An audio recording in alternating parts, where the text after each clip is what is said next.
अस्सलामु अलैकुम वरहमतुल्लाहि वबरकातुहू। बिस्मिल्लाहिर्रहमानिर्रहीम। आई होप स्टूडेंट्स आप सब खैरियत से होंगे, ठीक ठाक होंगे, पढ़ रहे होंगे। आज का जो हमारा लेक्चर है ये लास्ट लेक्चर है करंट इलेक्ट्रिसिटी का। इससे पहले हमने पिछले 3 लेक्चर्स में कुछ बेसिक्स पढ़े। पहले लेक्चर में हमने करंट पढ़ा, हमने ओहम्स लॉ पढ़ा, रेजिस्टेंस और रेजिस्टिविटी पढ़ा, उसका रिलेशन विद टेम्परेचर देखा। उसके बाद सेकंड लेक्चर में हमने थोड़ा सा उसके ऊपर बिल्डअप किया। थर्ड लेक्चर में हमने आखिर में किरचॉफ्स लॉ वगैरह पढ़े, उनके कुछ एप्लीकेशंस देखी। और अब हम पढ़ने वाले हैं सीरीज़ और पैरेलल कॉम्बिनेशंस, कुछ कॉम्प्लेक्स सर्किट्स। इस लेक्चर को सबसे आखिर में रखने का मकसद ये है क्योंकि इसमें बहुत सारे ऐसे कॉन्सेप्ट्स यूज़ होते हैं जो इससे पहले internal resistance, maximum power transfer वगैरह के टॉपिक्स में आपको मैंने पढ़ाए हैं। तो अगर वो टॉपिक्स मैं ना पढ़ा पाता तो मेरे लिए इसको बेहतर तौर पर एक्सप्लेन करना थोड़ा सा मुश्किल होता। मैं कर तो लेता लेकिन आपको उतना अच्छा मैं कन्वे ना कर पाता। मोस्टली वैसे ये टॉपिक पढ़ाया जाता है रेजिस्टेंस और रेजिस्टिविटी के बिल्कुल बाद में, ताकि अभी आप रेजिस्टेंस पढ़ें और फ़ौरन उसके बाद आप रेजिस्टर्स के सीरीज़ और पैरेलल कॉम्बिनेशंस पढ़ लें। लेकिन हम इसमें चूँकि कुछ और भी प्रैक्टिकल सर्किट सॉल्व करने वाले हैं, इसीलिए मैंने इस टॉपिक को थोड़ा सा वेट करवाया आखिर में रखने। तो खैर शुरू करते हैं। इसमें हम सीरीज़ पैरेलल कॉम्बिनेशन भी पढ़ेंगे, हम बैटरीज़ के भी सीरीज़ और पैरेलल कॉम्बिनेशंस पढ़ेंगे। हम देखेंगे कि सीरीज़ और पैरेलल कॉम्बिनेशन में पावर्स किस तरह से ऐड होती हैं, कौन सा बल्ब ज़्यादा ग्लो करेगा, कौन सा बल्ब कम ग्लो करेगा, इस किस्म के कुछ क्वेश्चंस करेंगे। और उसके बाद आपको असाइनमेंट्स में कुछ उसी से ही रिलेटेड क्वेश्चन मैं इंशाल्लाह दूंगा। थोड़े बहुत डिफरेंट होंगे, लेकिन इस यहाँ पर हम जो क्वेश्चंस करेंगे उससे आपको बेसिक कॉन्सेप्ट समझ में आ जाएगा, ताकि आपको पता चल जाए कि करना क्या होता है इस किस्म के क्वेश्चंस में। फिर उन्हीं कॉन्सेप्ट्स को आप अप्लाई करेंगे असाइनमेंट वाले क्वेश्चंस करने में। तो चलिए जी स्टार्ट करते हैं। एक मरतबा फिर से बिस्मिल्लाहिर्रहमानिर्रहीम पढ़ लेते हैं। बिस्मिल्लाहिर्रहमानिर्रहीम। सबसे पहले हम देखते हैं सीरीज़ कॉम्बिनेशंस ऑफ रेजिस्टर्स। ठीक है, सीरीज़ कॉम्बिनेशन जिस तरह हमने कैपेसिटर की सीरीज़ और पैरेलल कॉम्बिनेशन पढ़ी, उसी तरह से यहाँ पर भी इसी तरह से है कि रेजिस्टर्स अगर सीरीज़ में जोड़े जाएँ तो इसका मतलब ये होता है कि उनको आप एंड टू एंड जोड़ें। ठीक है, एक रजिस्टर का एक एंड दूसरे रजिस्टर के पहले एंड से, एक का दूसरा एंड दूसरे के पहले से, और उसके आगे इस तरह से एक ही चेन में जोड़ते जाएं। तो सीरीज़ कॉम्बिनेशन ऑफ रजिस्टर में जो कुछ प्रॉपर्टीज़ हैं वो ये होती हैं। सबसे पहली प्रॉपर्टी ये है कि जब आप रजिस्टर्स को सीरीज़ में जोड़ते हैं, तमाम रजिस्टर्स में से सेम ही करंट फ्लो करता है। ऑब्वियसली क्योंकि रास्ता एक है, करंट को रास्ता ही एक मिलता है, पाथ एक मिलता है। तो अगर हम यहाँ पर कोई क्रॉस सेक्शन ड्रॉ करके देखें और हमसे कोई पूछे कि इसमें से कितना चार्ज 1 सेकंड में फ़्लो हो रहा है, तो वो भी उतना ही होगा जितना हम अगर यहाँ पर क्रॉस सेक्शन ड्रॉ करके देखें, जितना यहाँ पे मिलेगा। ठीक है, rate of flow of charge he current होता है ना। तो यहाँ पर 1 सेकंड में जितने कूलम चार्ज गुजर रहा है, इस एरिया में से भी, इस क्रॉस सेक्शनल एरिया में से भी 1 सेकंड में उतना ही चार्ज गुजरेगा। ठीक है, this is what we call current. So this is why, चूंकि पाथ एक ही है इसलिए rate of flow of charge same होगा across any cross section throughout the series combination. ठीक है, तो करंट सेम रहता है। पहली तो ये प्रॉपर्टी हो गई। दूसरी ये प्रॉपर्टी है कि potential drop across each of the register that is present in this series combination is different.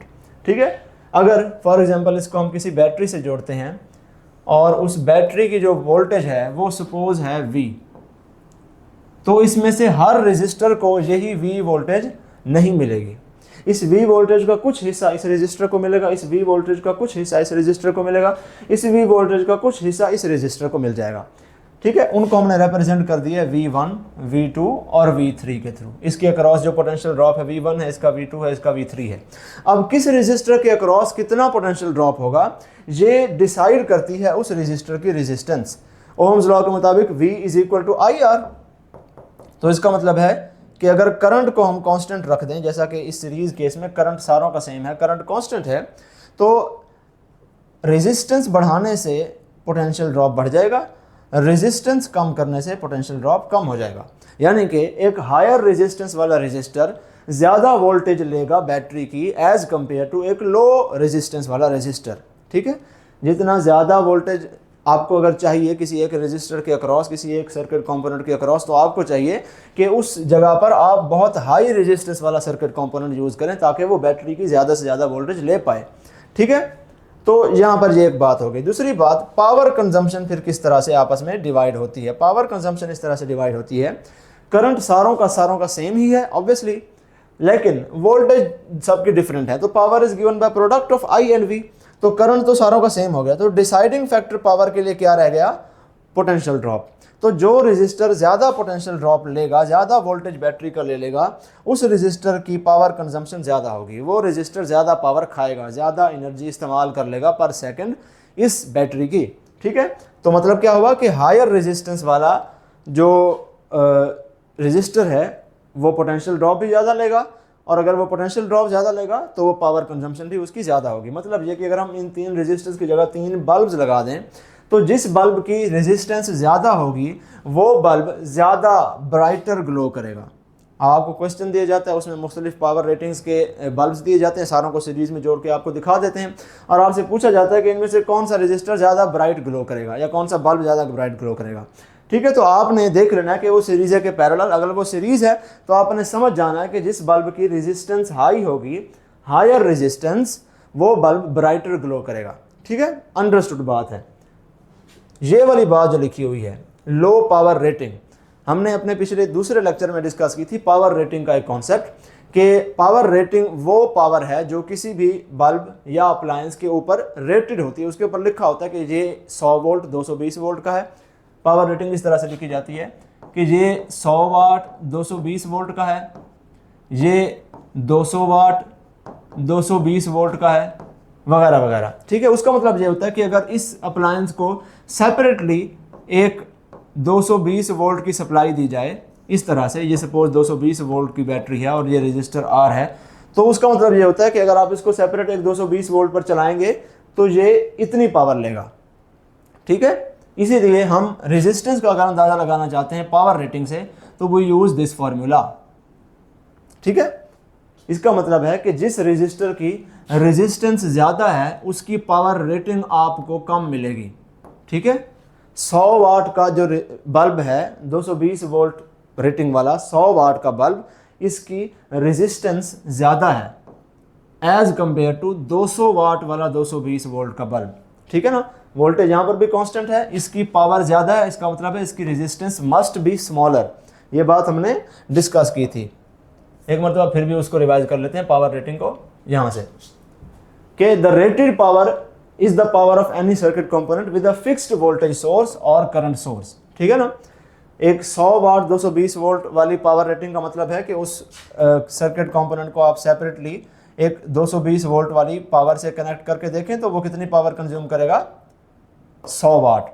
और आप उसकी रेजिस्टेंस का अगर अंदाज़ा लगाना चाहते हैं पावर रेटिंग से तो आपको पता होना चाहिए कि जिसकी पावर रेटिंग ज़्यादा है वो एक लो रेजिस्टेंस वाला सर्किट कंपोनेंट है।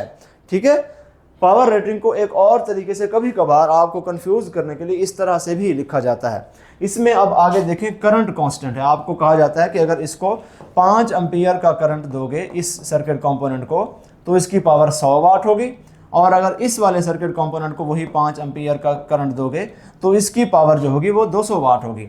अब इस केस में करंट कांस्टेंट है इस किस्म की रेटिंग वाले केस में, तो आपने फार्मूला ये वाला लगाना है, और इसका मतलब है कि जिस सर्किट कंपोनेंट का रेजिस्टेंस ज़्यादा होगा उसकी पावर रेटिंग ज़्यादा है। इस किस्म की पावर रेटिंग में लिखी गई हो अगर चीज़, तो इसका मतलब है ये 200 वाट वाला जो बल्ब है या 200 वाट वाला कोई भी सर्किट कंपोनेंट है ये हाई रेजिस्टेंस वाला है। अगर इस किस्म की पावर रेटिंग में कोई चीज़ लिखी गई है तो इसका मतलब है कि ये 200 वाट वाला जो बल्ब है या सर्किट कंपोनेंट है ये एक लो रेजिस्टेंस वाला सर्किट कंपोनेंट है। ठीक है, मोस्टली हम ये वाली पावर रेटिंग का फॉर असूल यूज़ करते हैं, लेकिन वो एडिशनल मैंने आपको बता दी ताकि आपको याद रहे। कभी कभार अनकन्वेंशनल सा क्वेश्चन आया तो आपको ऐसे भी दे देते हैं। ठीक है ना, लेकिन आज के जो हम जितने भी सर्किट कंपोनेंट्स फॉलो करेंगे, आगे सर्किट सॉल्व करेंगे, हम ये वाला रूल फॉलो करेंगे। अगर कुछ ना बताया गया हो, सिंपली कहा गया हो 100 वाट का बल्ब है 200 वाट की रेटिंग है, तो आपने समझ जाना है कि वो ये है। ठीक है ना, अंडरस्टूड बात होती है। हम रियल लाइफ में पैरेलल सर्किट यूज़ करते हैं तो हम ये वोल्टेज के हिसाब से पावर रेटिंग को डिफाइन करते हैं। वापस आ जाएं इधर। अच्छा जी, तो अब हमने कहा कि सीरीज़ कंपोनेंट में जिस रजिस्टर की रेजिस्टेंस ज़्यादा होती है, जिस बल्ब की रेजिस्टेंस ज़्यादा होती है, वो वोल्टेज ड्रॉप ज़्यादा लेता है और वो पावर ज़्यादा कंज्यूम करता है। रेजिस्टेंस ज़्यादा होने का क्या मतलब है कि उसकी पावर रेटिंग लो होनी चाहिए, क्योंकि पावर रेटिंग अभी हम ये वाला असूल फॉलो कर रहे हैं। ठीक है ना, रेजिस्टेंस ज़्यादा है तो उसकी पावर रेटिंग लो होनी चाहिए। मतलब ये कि एक 100 वाट का बल्ब और एक 200 वाट का बल्ब अगर आपने सीरीज़ में जोड़ दिया है और उसको सेम बैटरी से जोड़ दिया है, तो इन दोनों में से कौन सा ज़्यादा ब्राइटर ग्लो करेगा, जो लो पावर रेटिंग वाला होगा, ठीक है ना। ये 100 वाट वाला बल्ब ज़्यादा ब्राइटर ग्लो करेगा एज कंपेयर टू दिस 200 वाट वाला बल्ब।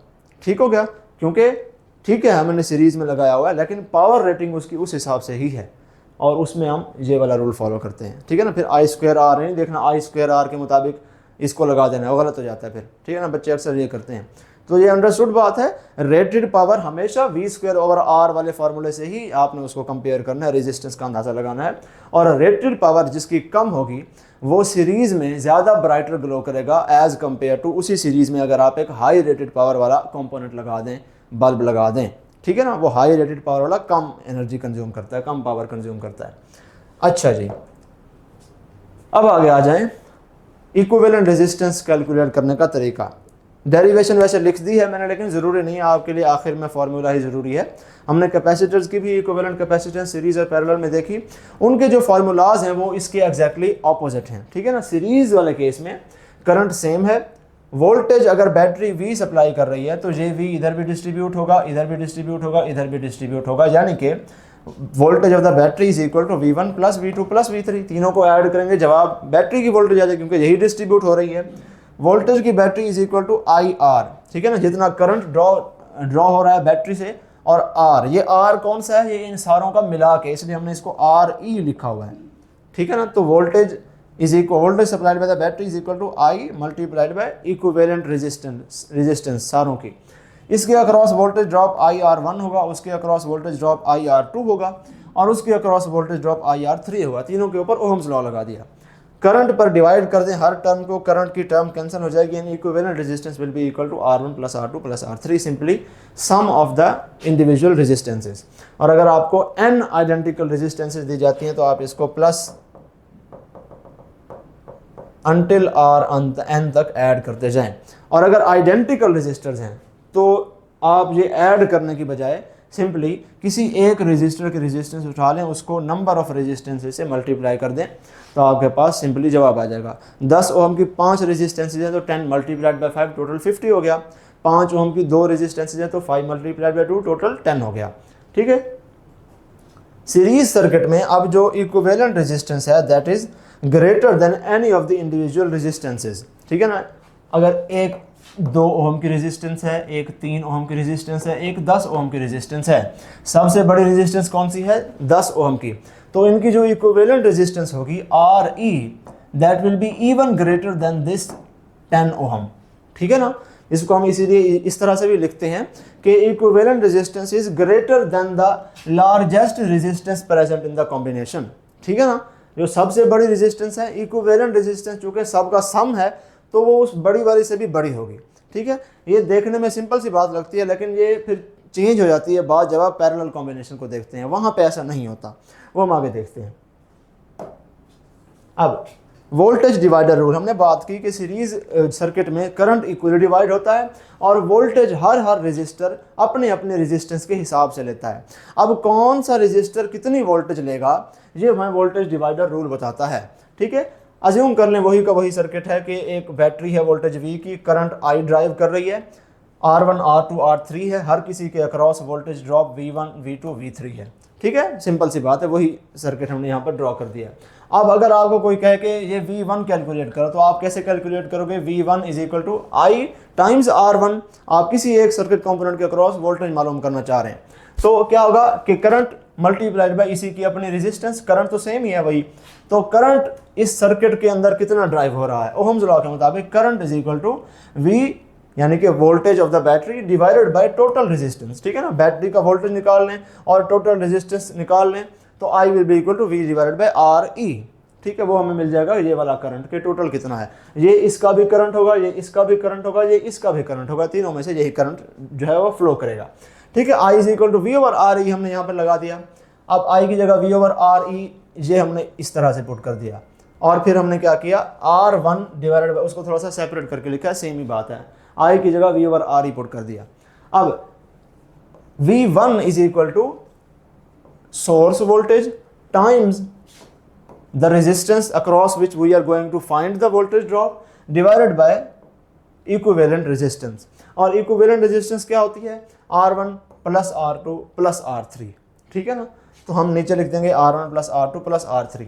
ये है इस V1 के अक्रॉस का वोल्टेज ड्रॉप कि आपने क्या करना है, आपने सोर्स वोल्टेज को मल्टीप्लाई कर देना है रेशो ऑफ द रेजिस्टेंस जिसके अक्रॉस मालूम करना है divided by sum of all the resistances. अगर आप V2 का निकालना चाहते हैं, R2 का वोल्टेज ड्रॉप V2 निकालना चाहते हैं, तो आप न्यूमरेटर में रखेंगे R2, डिनोमिनेटर में आप रखेंगे सम ऑफ ऑल द रेजिस्टेंसेस और उसको मल्टीप्लाई कर देंगे सोर्स वोल्टेज से। अगर इसी तरह आपने निकालना है, नीचे लिखा हुआ है वो थोड़ा सा छुप गया, V3 का, तो वो भी आप इसी तरह से निकालेंगे source voltage multiplied by resistance of the third resistor divided by R1 plus R2 plus R3, इस तरह से। और अगर आपने nth रेजिस्टर का निकालना है, ये अभी तो 3 हमने बनाई है, अगर आपके पास 100 रेजिस्टेंसेस भी दी जाती हैं और आपको कहा जाता है कि उन 100 रेजिस्टेंसेस में से जो 26वीं रेजिस्टेंस है उसका निकालें, तो कोई भी रेजिस्टेंस हो, फॉर एग्जांपल nth रेजिस्टेंस हो, तो आप कहेंगे Rn, जो रेजिस्टेंस जिसकी बात की गई है उसकी रेजिस्टेंस यहाँ पर पुट करेंगे, divided by R1 plus R2 plus R3 until x। हम अज्यूम कर रहे हैं कि total x number of resistances थी, जितनी भी थी, और उन x नंबर ऑफ रेजिस्टेंसेस में से पूरी रेंज में से आपको बीच में एक रेजिस्टेंस का कहा गया कि इस nth रेजिस्टेंस का मालूम करो, तो आप उस nth रेजिस्टेंस की रेजिस्टेंस यहाँ पर लगाएंगे और डिनोमिनेटर में सारे रेजिस्टेंसेस का सम लिख देंगे, ठीक है। उसको आप मल्टीप्लाई कर देंगे फिर सोर्स वोल्टेज के साथ, ठीक है। ये है वोल्टेज डिवाइडर रूल, ठीक हो गया। अच्छा जी, या हम इसको इस तरह से भी लिख सकते हैं कि voltage drop across nth resistance is equal to source voltage multiplied by Rn divided by equivalent resistance, ठीक है ना। ये इक्विवेलेंट रेजिस्टेंस ही है नीचे, है ना। इक्विवेलेंट रेजिस्टेंस को नीचे रखना है, जिस रेजिस्टर की मालूम करनी है उसको ऊपर रखना है, मल्टीप्लाई कर देना है टोटल वोल्टेज जो सोर्स वोल्टेज है।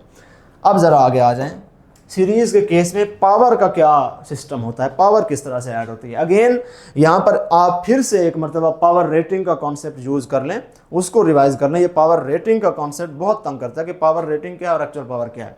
तो खैर वही सर्किट है, R1 R2 R3 है, V1 V2 V3 है, टोटल करंट ये है, टोटल वोल्टेज ये है, ठीक है। अब इसकी पावर रेटिंग क्या होगी, इसकी पावर रेटिंग अगर P है तो उसका मतलब ये नहीं है कि ये रेजिस्टर इस वक्त इस सर्किट में कितनी पावर ले रहा है, ठीक है ना। ये दो डिफरेंट चीज़ें हैं। ये रेजिस्टर इस वक्त इस करंट में इस सर्किट में कितनी पावर ले रहा है ये रेजिस्टर, उसका अंदाज़ा हम सिंपली IV से लगाएंगे, ठीक है ना। आप देखेंगे कि उस वक्त रेजिस्टर में वो उस वक्त उस सर्किट में वो कितना करंट ले रहा है और उस वक्त वो कितनी वोल्टेज ले रहा है, ठीक है ना। I वही होगा और V1 हो जाएगा, ठीक है ना। तो वो आप उस वक्त उसी से मालूम करेंगे। ये है पावर कंजम्पशन या पावर डिसिपेशन। पावर रेटिंग ये है कि आपने इसी रजिस्टर को उठा लिया और एक फिक्स्ड वोल्टेज, हमने बात की थी पावर रेटिंग क्या होती है कि किसी भी रेटेड पावर का मतलब है कि वो कितनी पावर कंज्यूम करता है, अगर उसको एक फिक्स्ड वोल्टेज से जोड़ दिया जाए। तो अगर हम इन तीनों की पावर रेटिंग निकालना चाहते हैं और हम पाकिस्तान में हैं, तो हम क्या करेंगे, हम तीनों को 220 वोल्ट से जोड़ेंगे। हम अज्यूम करते हैं ये सारी की सारी 220 वोल्ट की हैं, ठीक है। इसको भी 220 वोल्ट से जोड़ें और जितनी पावर कंज्यूम करेगा वो हम इसके ऊपर लिख देंगे। सपोज 100 वाट है, हम इस बल्ब या इस सर्किट कंपोनेंट का जब डब्बा बनाएंगे उसके ऊपर हम रेटिंग लगा देंगे कि ये इतनी पावर वाला है, ठीक है। उसका मतलब ये है कि इसको अगर 220 वोल्ट पे चलाओगे तो इतनी पावर कंज्यूम करेगा, ये रेटेड पावर है। इसी तरह से इसको भी इस तरह से करेंगे, इसको भी इस तरह से करेंगे और उनकी पावर इस रूल के मुताबिक हम फाइंड आउट करेंगे, ठीक है ना। इसीलिए हम कहते हैं कि जिसकी रेजिस्टेंस हाई हो उसकी रेटेड पावर कम होती है, और अगर रेटेड पावर ज़्यादा है तो इसका मतलब है कि वो लो रेजिस्टेंस वाला सर्किट कंपोनेंट था। तो अब हमें 3 बल्ब जो हम मार्केट से लेकर आए हैं और हमें उन बल्ब पर लिखा हुआ मिलता है कि ये 100 वाट का बल्ब है, ये 200 वाट का बल्ब है, ये 500 वाट का बल्ब है, ये उनकी रेटेड पावर है। अब हम चाहते हैं कि इन तीनों को सीरीज़ में जोड़ दें और हमें पता नहीं है कि इन तीनों को जब सीरीज़ में जोड़ेंगे तो ये तीनों मिलकर कितनी पावर कंज्यूम करेंगे, ताकि हम अकॉर्डिंगली उस किस्म की बैटरी या उस किस्म की सोर्स का इंतज़ाम तो करें ना जो उन तीनों को मिला के चला भी पाए, ठीक है। तो ये अंदाज़ा लगाने के लिए कि रेटेड पावर सीरीज़ में किस तरह से ऐड होगी, हम ये वाला फार्मूला जो अभी हम डिस्कस करने वाले हैं वो यूज़ करते हैं। तो बेसिकली ये जो इक्विवेलेंट पावर हम मालूम करते हैं किसी भी सर्किट में, ये हम रेटेड पावर का सम मालूम करते हैं कि हमने 3 जो है सर्किट कंपोनेंट्स कहीं से भी बाय किए हैं और उनकी रेटेड पावर का हमें पता है, उनके ऊपर जो डब्बे के ऊपर कंपनी की तरफ से लिख के दे दी गई है, जो कंपनी ने इस रूल के मुताबिक डिवाइस की थी। इस रूल को यूज़ करके उन्होंने रेट किया था। तो अगर हम उनको सीरीज़ में जोड़ दें तो वो तीनों या चारों या जितने भी हैं वो मिला के कितनी पावर लेंगे, ठीक है ना। ये हो सकता है कि जब वो तीनों या चारों उस सर्किट में जुड़े हुए हों तो वो डिफरेंट पावर लें। वो उस वक्त उस सर्किट में कितनी पावर ले रहा है वो पर्टिकुलर सर्किट कंपोनेंट, वो हम इस रूल के तहत निकालेंगे, ठीक है। तो अब हम आगे जो पढ़ने वाले हैं इससे आगे पैरेलल में भी इक्विवेलेंट पावर लेंगे। तो याद रखिएगा कि वो पावर रेटिंग की बात होती है, रेटेड पावर का इक्विवेलेंट पावर हम मालूम करते हैं, वो पावर कंजम्पशन वाली सम हम नहीं करते, ठीक है ना, वो डिफरेंट होगी। वो तो सीधी सी बात है कि अगर ये 10 जाउल पर सेकंड ले रहा है, ये 20 जाउल पर सेकंड ले रहा है, ये 100 जाउल पर सेकंड ले रहा है, तो टोटल मिला के कितना ले रहे हैं तो आप सिंपली ऐड ही कर देंगे, ठीक है ना। अगर आपने कंज्यूम होने वाली पावर को कैलकुलेट करना है इस केस में तो वो ऐड होती है, ठीक है। लेकिन ये रेटेड पावर को अगर ऐड करना है तो वो रेसिप्रोकल फार्मूले से होती है। वो कैसे होती है हम उसको देखते हैं। सपोज इक्विवेलेंट पावर जो हम मालूम करना चाहते हैं कि बैटरी के साथ जोड़ दिया इन तीनों को सीरीज़ में, जिनकी रेटेड पावर फुला है, जो भी है हमें नहीं पता, जो कंपनी की तरफ से आई थी रेटेड पावर, जो कि इसकी V²/R1 थी, इसकी V²/R2 थी और इसकी V²/R3 थी, जो कंपनी ने लिख के भेजी थी इस फार्मूले के मुताबिक। वो हमें अभी पता नहीं है, सिर्फ हमें उसके वेरिएबल का पता है। तो नेट अगर हम कैलकुलेट करना चाहें तो हम क्या करेंगे कि बैटरी की वोल्टेज को डिवाइड कर देंगे टोटल सारों की रेजिस्टेंस, इक्विवेलेंट रेजिस्टेंस के ऊपर, तो हमें पता चल जाएगा कि तीनों को अगर मिला के करें और एक सीरीज में जोड़ें तो कितनी पावर कंज्यूम होगी। This will be the equivalent power, ठीक है। अब आर इक्विवेलेंट सीरीज के केस में क्या होता है, it is simply sum of all the individual resistances. तो आर इक्विवेलेंट की जगह हमने लिख दिया R1 + R2 + R3। इसको उल्टा कर दें, रेसिप्रोकल ले रहे हैं, तो 1 over equivalent power will be equal to R1 + R2 + R3 divided by V का स्क्वायर, ठीक है ना। अब इसको थोड़ा सा खोल के लिखें, R1 ओवर V² हो जाएगा, R2 ओवर V² हो जाएगा, R3 ओवर V² हो जाएगा। सेपरेट कर दिया, बीच में प्लस का साइन लगा दिया। अब ये P1 V² ओवर R है, तो 1 ओवर P1 क्या होगा, R1 ओवर V²। P2 क्या है, V² ओवर R2 है, 1 ओवर P2 क्या होगा, R2 डिवाइडेड बाय V²। इसी तरह इसका रेसिप्रोकल क्या होगा, 1 over P3 is equal to R3 divided by V²। तो ये R1 ओवर V² क्या है, इसकी पावर का रेसिप्रोकल, हमने उसकी जगह 1 ओवर P1 लिख दिया। R2 ओवर V² क्या है, दूसरे वाले की पावर का रेसिप्रोकल, हमने 1 ओवर P2 लिख दिया। इसी तरह R3 ओवर V² क्या है, तीसरे वाले की पावर का रेसिप्रोकल, हमने उसकी पावर का रेसिप्रोकल लिख दिया। तो इस तरह से अब हमारे पास फॉर्मूला आ गया कि इक्विवेलेंट पावर किस तरह से मालूम करनी है सीरीज सर्किट में। 1 over equivalent power is equal to 1 over P1 + 1 over P2 + 1 over P3। और अगर बहुत सारे रेजिस्टेंसेज हैं, n नंबर ऑफ रेजिस्टेंसेज जुड़े हुए हैं, उन सारों की रेटेड पावर का हमें पता है, तो सारों की रेटेड पावर इसी तरह से रेसिप्रोकल में ही ऐड होगी, प्लस करते जाएंगे आखिर में अनटिल nth वैल्यू भी उसमें आ जाएगी, ठीक है। तो अब ये चूंकि रेसिप्रोकल है, इसका मतलब ये है कि इक्विवेलेंट पावर जो नेट पावर होगी वो किसी भी इंडिविजुअल रेजिस्टेंस की रेटेड पावर से कम ही होगी, ठीक है ना, जिस तरह से पैरेलल कॉम्बिनेशन ऑफ रेजिस्टर में होता है। फॉर एग्जांपल ये जो बल्ब था, अगर इसके ऊपर लिखा हुआ था, रेट किया हुआ था कि ये बल्ब 100 वाट का है, रेटेड पावर इसकी 100 वाट की है, और इस बल्ब के ऊपर लिखा हुआ था कि इसकी रेटेड पावर 200 वाट की है, इस बल्ब के ऊपर लिखा हुआ था कि इसकी रेटेड पावर 50 वाट की है, हमने बल्ब खरीदे, तो इसमें सबसे छोटी पावर किसकी है, 50 वाट की। तो अब तीनों को जब आप रेजिस्टेंसेस को सीरीज में जोड़ देंगे तो नेट मिलाकर जो इनकी पावर जो है कंजम्पशन होगी वो इस 50 वाट से भी कम होगी, ठीक है ना। So equivalent power is smaller than the smallest resistance, smallest power present in the circuit. Circuit में जितने भी रेजिस्टेंसेज हैं उनमें से जो सबसे छोटी पावर कंज्यूम करने वाला, रेटेड पावर जिसकी सबसे कम है, तो उससे भी कम होगी इक्विवेलेंट पावर, क्योंकि रेसिप्रोकल वाले फार्मूला से हमने इसको कैलकुलेट किया है, ठीक हो गया। ये रेटेड पावर्स ऐड करने का तरीका है। अब आगे आ जाएं, सीरीज कॉम्बिनेशन में हमने रेजिस्टर देख लिया, हमने देखा कि रेजिस्टेंसेस किस तरह से ऐड होती हैं, पावर्स किस तरह से ऐड होती हैं, कौन सा बल्ब सीरीज कॉम्बिनेशन में ब्राइट ग्लो करता है, कौन सा डिम ग्लो करता है। अब हम देखते हैं कि अगर बैटरीज को सीरीज में जोड़ दिया जाए तो क्या होता है, ठीक है। यहाँ पर एक बैटरी E1 है with an internal resistance R1, दूसरी बैटरी E2 है with an internal resistance R2, तीसरी बैटरी E3 है with an internal resistance R3, तीनों को सीरीज में जोड़ दिया है। तो सीरीज में क्या होता है कि बैटरीज की EMFs ऐड हो जाती हैं, यानी कि अगर ये 10 वोल्ट की है, ये 20 वोल्ट की है, ये 5 वोल्ट की है, तो 10 जमा 20 30, 30 और 5 35, तो नेट जो EMF होगी that will B 35 volts, simply add हो जाएंगे, ठीक है ना। ऐसा नहीं करना कि सीरीज में है तो करंट्स ऐड हो जाएंगे। ये बैटरी अगर 2 एम्पियर करंट देती थी, ये बैटरी 2 एम्पियर करंट देती थी, ये बैटरी भी 2 एम्पियर करंट देती थी, तो तीनों को सीरीज में जोड़ने से ऐसा नहीं होगा कि 2 जमा 2 जमा 2 6 एम्पियर करंट नहीं देने लग जाएंगी। करंट्स आर नॉट एडेड, ये बात याद रखें। बैटरीज को सीरीज में जोड़ने से उनका टोटल करंट आउटपुट इंक्रीज नहीं होता, सेम रहता है। अगर ये सारी की सारी बैटरीज, ये 10 वोल्ट की थी लेकिन करंट देती थी 1 एम्पियर, ये 20 वोल्ट की थी लेकिन ये भी करंट देती थी 1 एम्पियर, ये 5 वोल्ट की थी लेकिन करंट देती थी 1 एम्पियर, तो नेट तीनों को मिलाने के बाद नेट करंट 3 एम्पियर नहीं हो जाएगा, 1 एम्पियर ही रहेगा। ये स्टिल, ये पूरा का पूरा जो कॉम्बिनेशन है इसका करंट आउटपुट स्टिल 1 एम्पियर ही होगा। हाँ, वोल्टेज ऐड हो जाएंगी, ठीक है। उसके अलावा एक जो गलत बात है, इसकी बहुत ही बुरी बात है, वो है कि इंटरनल रेजिस्टेंसेज भी ऐड हो जाती हैं, क्योंकि रेजिस्टेंसेज सीरीज में ऐड होती हैं, तो ये रेजिस्टेंसेज भी सीरीज में लगी हुई हैं, तो सारों की इंटरनल रेजिस्टेंसेज भी ऐड हो जाएंगी। तो अगर आपने नेट EMF मालूम करनी है तो E1 plus E2 plus E3 plus until EN कर देंगे। अगर n number of batteries series में जुड़ी हुई हैं और आपने इंटरनल रेजिस्टेंसेज का इक्विवेलेंट मालूम करना है तो R1 plus R2 plus R3 plus until Rn, ठीक है, अंटिल Rn। अब इसकी एप्लीकेशन क्या है, ये हमने जो पढ़ा है ये किस तरह से यूज होता है वो हम देखते हैं इस क्वेश्चन में। वीडियो को पॉज कीजिए, ये क्वेश्चन सॉल्व करने की कोशिश कीजिए, इसमें वही कॉन्सेप्ट यूज होता है जो हमने इससे पिछली स्लाइड में देखा है, फिर हम इसका सॉल्यूशन देखते हैं।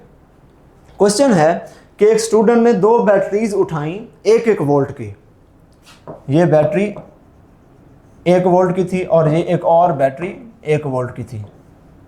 इन दोनों को आपस में उसने जोड़ दिया सीरीज से, ताकि नेट उसको जो आउटपुट मिले वो मिले 2 वोल्ट का। ये भी 1 वोल्ट की है, ये भी 1 वोल्ट की है, तो नेट अब इस दोनों टर्मिनल्स के बीच में जो नेट उसको आउटपुट मिलेगा, EMF जो उसको नेट मिलेगी दोनों की मिला के, वो चाहता है कि वो उसको 2 वोल्ट मिल जाए, तो उसको 2 वोल्ट, ठीक है, असूलन थ्योरेटिकली उसको मिलेगी, टोटल EMF जो मिलेगी उसको नेट EMF 2 वोल्ट की मिलेगी, ठीक है। While the teacher recommends to use a single 2 volt battery, teacher ने उसको कहा कि 2 बैटरियों 1-1 वोल्ट की ना यूज करो, ऐसा करो एक ही बैटरी उठा लो 2 वोल्ट की, ठीक है, एक ही बैटरी उसने कहा 2 वोल्ट की उठा लो, वो तुम्हारे लिए ज़्यादा बेहतर है। अब सवाल यह है कि इन दोनों कॉम्बिनेशन में से कौन सी चीज़ बेटर है, तो बेटर इसमें से जो चीज़ है वो है टीचर वाली, जो टीचर ने रेकमेंड की। क्यों ऐसा है? ऐसा इसलिए है कि सीरीज में जब आप 2 बैटरीज 1-1 वोल्ट की जोड़ेंगे तो क्या होगा कि आप 2 इंटरनल रेजिस्टेंसेस जो हैं वो ऐड कर रहे हैं। अगर हम अज्यूम करें कि इसकी इंटरनल रेजिस्टेंस R है, इसकी इंटरनल रेजिस्टेंस भी R है, तो नेट इंटरनल रेजिस्टेंस कितनी हो जाएगी?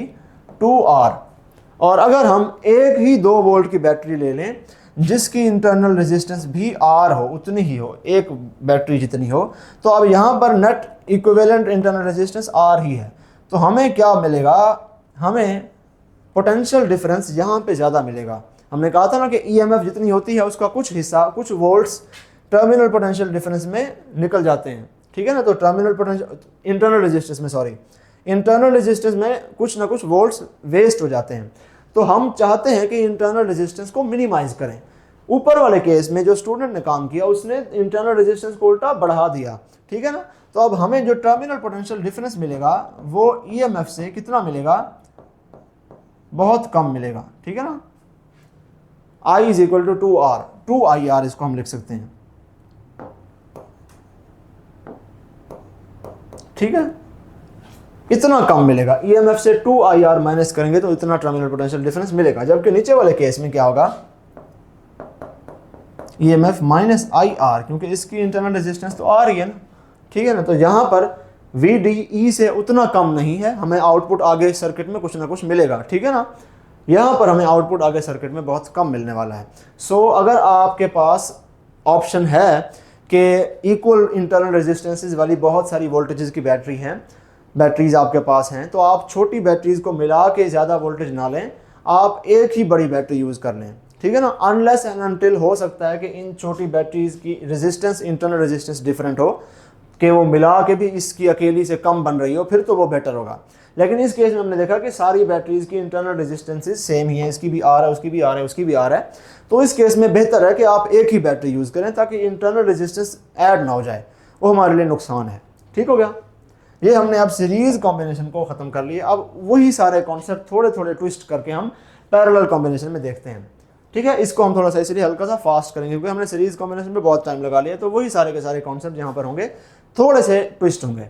अब ये एक पैरेलल कॉम्बिनेशन है, 4 रजिस्टर जोड़ दिए हैं, पॉइंट ए और पॉइंट बी जो है ये उठा के हमने बैटरी से जोड़ दिया है। बैटरी इस सर्किट में करंट आई ड्राइव कर रही है, ये आई करंट पॉइंट ए पे जाके ब्रांच आउट हो जाता है।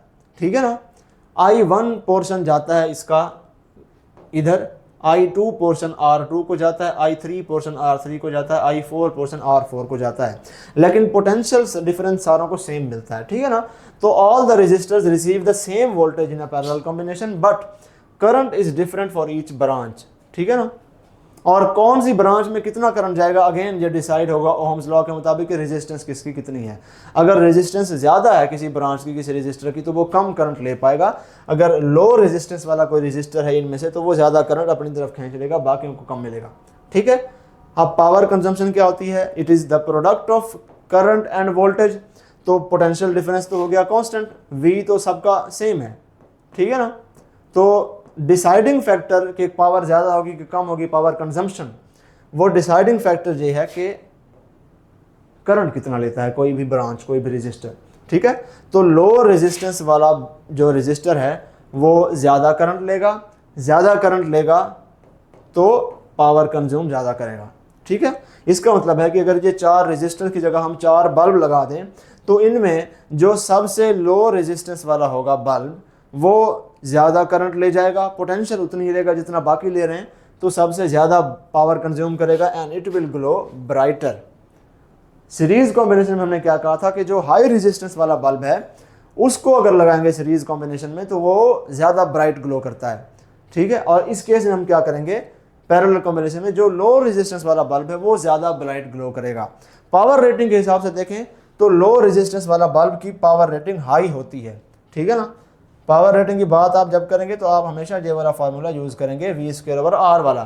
तो अगर लो रेजिस्टेंस वाले बल्ब की अगर आप बात करते हैं तो इसका मतलब है कि उसके डब्बे के ऊपर उसकी पावर ज़्यादा लिखी होगी। ठीक है ना, डब्बे के ऊपर आप देखेंगे 100 वाट का बल्ब है, उसको आके अगर आप घर में लगाएंगे वो 100 वाट का बल्ब ज़्यादा ब्राइट ग्लो करता है एज़ कम्पेयर टू आप मार्केट से एक और बल्ब ख़रीद के लेके आए जिसके डब्बे के ऊपर लिखा हो 200 वाट, वो उसकी पावर रेटिंग है। उसकी पावर रेटिंग अगर ज़्यादा है तो इसका मतलब है कि उसकी रेजिस्टेंस लो है और पैरेलल कॉम्बिनेशन में वो ब्राइटर ग्लो करेगा। ठीक है, इसीलिए घरों में जो हम बल्ब लगाते हैं वो देखते हैं कौन सा ज़्यादा वाटेज वाला है, जिसकी ज़्यादा वाटेज है, ज़्यादा वोल्टेज नहीं वाटेज, पावर जिसकी ज़्यादा है। ठीक है, वो हम लगाते हैं, प्रेफर करते हैं उसको, क्योंकि हमें लगता है कि वो ज़्यादा ब्राइट ग्लो करेगा, क्योंकि घरों में पैरेलल कॉम्बिनेशन है।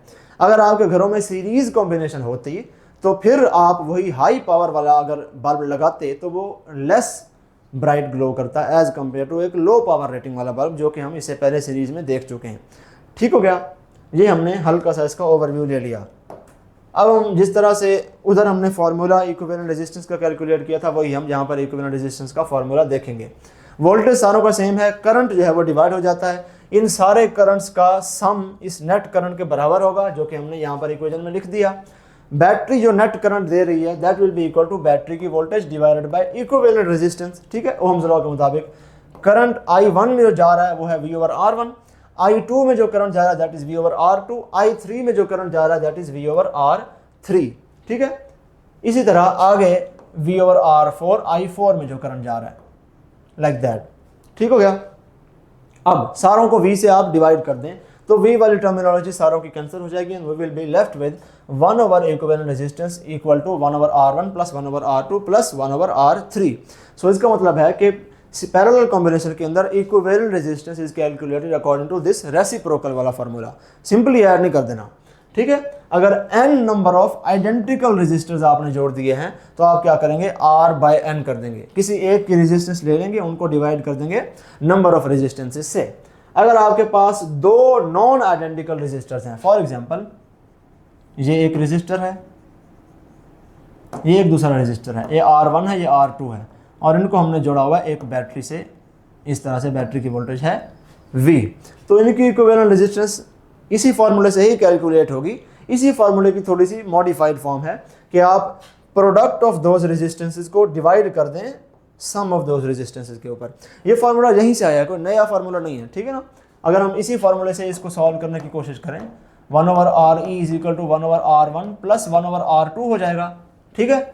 एलसीएम लेंगे, डिनोमिनेटर में आएगा R1 R2 और न्यूमरेटर में क्या आएगा, पहले R1 कैंसिल हो जाएगा, R2 आ जाएगा, फिर R2 कैंसिल हो जाएगा, R1 आ जाएगा। ये भी रेसिप्रोकल है, इसको उल्टा करेंगे तो क्या होगा, RE will be equal to, ये R1 R2 पर आ जाएगा, divided by R1 plus R2 like that. तो ये फार्मूला बेसिकली इसी फार्मूले से ही आया है। तो अगर दो नॉन आइडेंटिकल रेजिस्टर्स हैं तो आप सिंपली इस फार्मूले से भी उसको सॉल्व कर सकते हैं। अगर दो आइडेंटिकल रेजिस्टर्स तो फिर क्या करेंगे, फिर ये वाला फार्मूला सिंपली मल्टीप्लाई कर दें 2 से, उसको n वहाँ पे डिवाइड कर दें उसको 2 से, ठीक है। अब पैरेलल कॉम्बिनेशन के केस में अगेन वही बात है कि इक्विवेलेंट रेजिस्टेंस जो है it is smaller then any of the individual resistances. अगर ये एक 5 ओहम का है, ये 2 ओहम का है, ये 3 ओहम का है, ये 1 ओहम का है, तो सबसे छोटी रेजिस्टेंस क्या है, 1 ओहम वाली। इक्विवेलेंट रेजिस्टेंस जो है वो इससे भी छोटी होगी, ठीक है ना, smaller than any of the individual resistances. अब करंट डिवाइडर रूल, जिस तरह से हमने सीरीज कॉम्बिनेशन में वोल्टेज डिवाइडर रूल पढ़ा था कि वोल्टेज किस तरह से डिवाइड होती है, उसी तरह से हम पैरेलल कॉम्बिनेशन में करंट डिवाइडर रूल पढ़ेंगे। अगेन सिंपल सर्किट बनाया है, 4 की बजाय 2 रेजिस्टेंस ले रहे हैं ताकि आसानी हो आपको समझने में। तो एक I1 करंट ले रहा है, दूसरा I2 करंट ले रहा है। नेट करंट जो बैटरी ड्राइव कर रही है दैट इज I, रेजिस्टेंसेज आपको दे दी गई हैं। तो अगर आप इस रेजिस्टर के अक्रॉस करंट मालूम करना चाहते हैं तो आप क्या करेंगे, वोल्टेज जो उसको बैटरी की तरफ से मिल रही है वो उसको डिवाइड कर देंगे उसकी रेजिस्टेंस के ऊपर। बैटरी कितना वोल्टेज दे रही है according to ohm's law, it is equal to I यानी net current multiplied by total equivalent resistance. वो बैटरी की वोल्टेज हम उस तरह से उसको रिप्रेजेंट कर सकते हैं। तो आपने V की जगह IRE लिख दिया, आपके पास फार्मूला बन गया J, ठीक है ना। तो RE डिवाइडेड बाय R1। अगर आप किसी दूसरे इसका मालूम करना चाह रहे हैं, I1 मालूम करना चाह रहे हैं, तो नेट करंट को मल्टीप्लाई कर दें equivalent resistance divided by R1 से। अगर R2 के क्रॉस करंट मालूम करना चाह रहे हैं R2, तो नेट जो टोटल करंट है वो आपको पता होना चाहिए।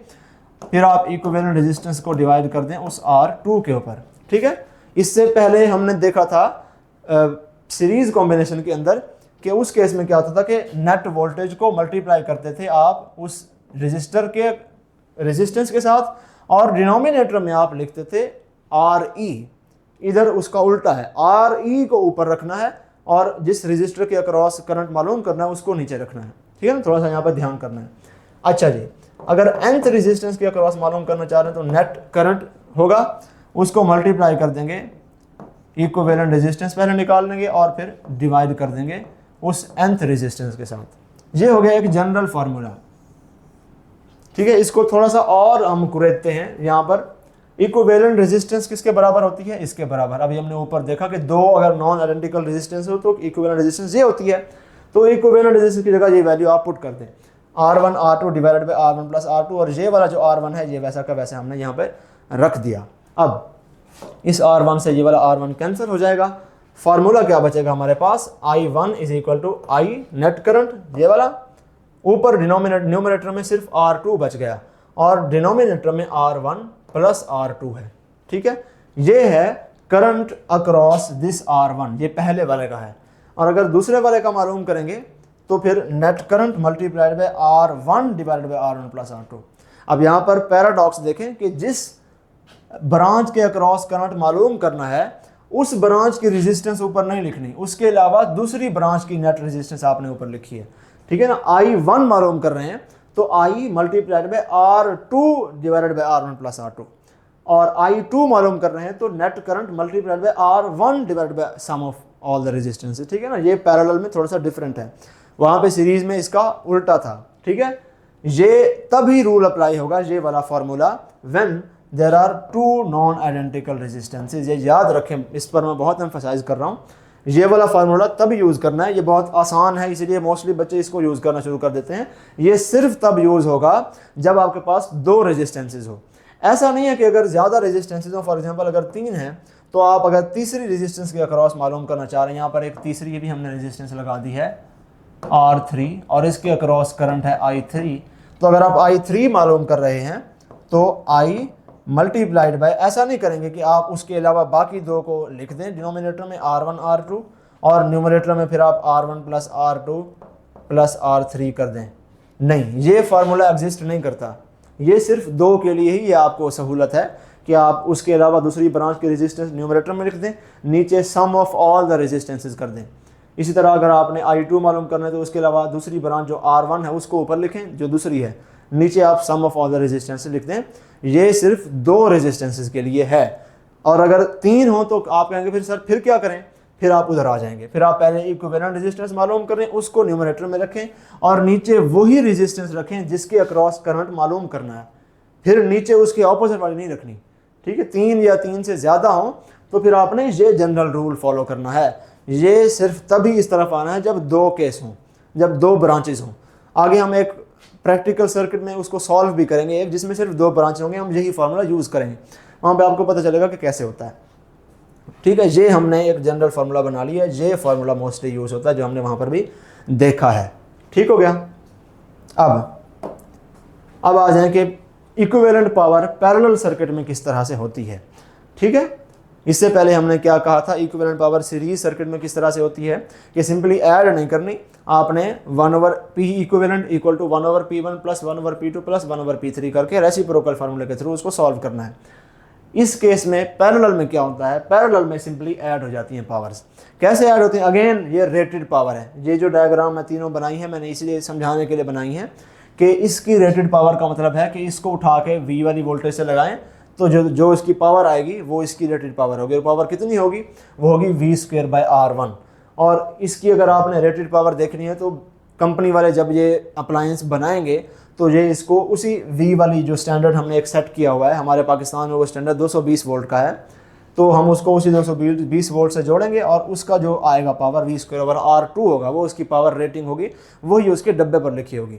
तो आप अगर 4-5 बल्ब्स ले आते हैं और आप चाहते हैं कि इन चारों पाँचों को जब मैं अपने घर में लगाऊंगा, आपका घर क्या है, आपका घर पैरेलल कॉम्बिनेशन है, तो आप चाहते हैं कि ये चारों पाँचों जब मेरे घर में जुड़ जाएंगे, पैरेलल कॉम्बिनेशन में जुड़ जाएंगे, तो नेट कितनी पावर लेंगे, ठीक है। रेटेड पावर आपको पता है और आप कहना चाहते हैं कि नेट टोटल अगर घर में लगा दूं कितनी पावर लेंगे, तो वो फिर आप क्या करेंगे, आप सिंपली ऐड कर देंगे। इसीलिए पैरेलल सर्किट में आप घर में जितनी ज़्यादा अप्लायंसेस चलाते हैं उतना ज़्यादा पावर कंजम्पशन होती है, ठीक है ना। इसीलिए ये वाला फार्मूला पैरेलल के लिए है। सीरीज़ में ऐसा नहीं होता, सीरीज़ में उल्टा हो जाता है, ठीक है ना। जितनी ज़्यादा उसमें चीज़ें लगाएंगे तो पावर कंजम्पशन उल्टा उसमें कम होना शुरू हो जाती है रेटेड पावर के मुताबिक, ठीक है। वैसे तो बढ़ती ही है ऑब्वियसली, लेकिन रेटेड पावर से कम ही होती है। यहाँ पर हम जो बात कर रहे हैं सारी की सारी रेटेड पावर की कर रहे हैं। अच्छा जी, अब ये फार्मूला आया किधर से, अगर आपको कोई कहा है कि इस पूरी की पूरी कॉम्बिनेशन का जो नेट पावर कंजम्पशन है वो कितनी है, तो power equivalent power equal to V² battery की voltage divided by equivalent resistance, ठीक है ना, यही फार्मूला होगा इसका। तो अब आपने क्या करना है, V² multiplied by equivalent resistance. Parallel में जुड़े हुए हैं तो 1/RE का मतलब है 1/R1 plus 1/R2 plus 1/R3, उसकी जगह हमने वही वैल्यू लिख दी। इस V2 को अंदर हर टर्म से मल्टीप्लाई कर दें तो V2/R1 हो जाएगा। V2/R1 का क्या मतलब है, P1। V2/R2 का क्या मतलब है, P2, वो हमने लिख दिया, ये भी लिख दिया। V2/R3 का क्या मतलब है, P3, वो भी हमने यहाँ पर लिख दिया। तो इस तरह से हमारे पास ये फार्मूला डिराइव हो गया। डेरिवेशन आपको सिर्फ समझाने के लिए है, आपने इसका जो लुब्बे लुबाब यहाँ से लेके जाना है, टेक होम मैसेज जो है आपका वो यही है कि आपने सीरीज़ में ऐड नहीं करना, पैरेलल में पावर्स ऐड होती हैं, सीरीज़ में रेसिप्रोकल से सॉल्व होती हैं। अब ये चूँकि सिंपली एडिशन से हुई है, इसका मतलब है कि अगर इसकी पावर रेटिंग इसके डब्बे पे लिखा हुआ था ये 100 वाट का है, इस बल्ब के डब्बे पे ऊपर लिखा हुआ था ये 200 वाट का है, और इस बल्ब के डब्बे के ऊपर लिखा हुआ था कि ये 1000 वाट का है, और आपने इन तीनों को उठा के घर में लगा दिया, तो ये तीनों मिलाकर जितनी पावर कंज्यूम करेंगे इक्विवेलेंट पावर, वो इस 1000 वाट से भी ज़्यादा होगी, ठीक है ना, क्योंकि ऐड किया हुआ है। So equivalent power in case of parallel combination is greater than the largest power, the largest rated power of any of the circuit components, ठीक है ना, सबसे बड़ी वाली से भी बड़ी होगी। अब जिस तरह से हमने सीरीज में देखा था कि बैटरीज को सीरीज में जोड़ें तो क्या होता है, हम देखते हैं कि बैटरीज को पैरेलल में जोड़ें तो क्या होगा, ठीक है। ईएमएफ्स इस केस में ऐड नहीं होती। ऐसा नहीं है कि ये 5 वोल्ट की 3 बैटरीज हैं, आपने तीनों को पैरेलल में जोड़ दिया तो आपको नेट 15 वोल्ट नहीं मिलेगा, नेट आपको फिर वही 5 वोल्ट ही मिलेगा। इस केस में करंट्स ऐड होते हैं। अगर ये वाली बैटरी I1 करंट ड्राइव कर सकती थी, ये वाली बैटरी I2 करंट ड्राइव कर सकती थी, ये वाली बैटरी I3 करंट ड्राइव कर सकती थी, तो नेट जो करंट है I वो सिंपली इन तीनों करंट्स का सम होगा, ठीक है। और अब इंटरनल रेजिस्टेंसेस किस तरह से ऐड होंगी, इंटरनल रेजिस्टेंसेस रेसिप्रोकल फार्मूले के तहत ऐड होंगी, क्योंकि रेजिस्टेंसेस पैरेलल में ऐसे ही ऐड होती हैं, ठीक है। अगेन इसका भी हम एक प्रैक्टिस क्वेश्चन कर लेते हैं। ये भी बिल्कुल उसी तरह से सिमिलर सा क्वेश्चन है जैसा कि इससे पहले था। वीडियो को पॉज कीजिए और इसको सॉल्व करने की कोशिश कीजिए, फिर हम आते हैं इसकी सॉल्यूशन की तरफ। तो क्वेश्चन ये है कि एक टीचर ने 2 बैटरीज उठाई, हर बैटरी के ऊपर लिखा हुआ था कि ये बैटरी 1 एम्पीयर करंट देती है। ये एक बैटरी है जो कि 1 एम्पीयर करंट देती है, इसकी इंटरनल रेजिस्टेंस है R, और उसने फिर एक और बैटरी उठाई, उसकी भी इंटरनल रेजिस्टेंस है R, और वो बैटरी भी 1 एम्पीयर का करंट ही देती है। तो नेट टीचर को मिल गया 2 एम्पीयर का करंट, जो कि उसने किसी भी एक्सटर्नल रेजिस्टेंस में चला दिया, सर्किट से उसको जोड़ दिया, नेट उसको मिल गया 2 एम्पीयर का current.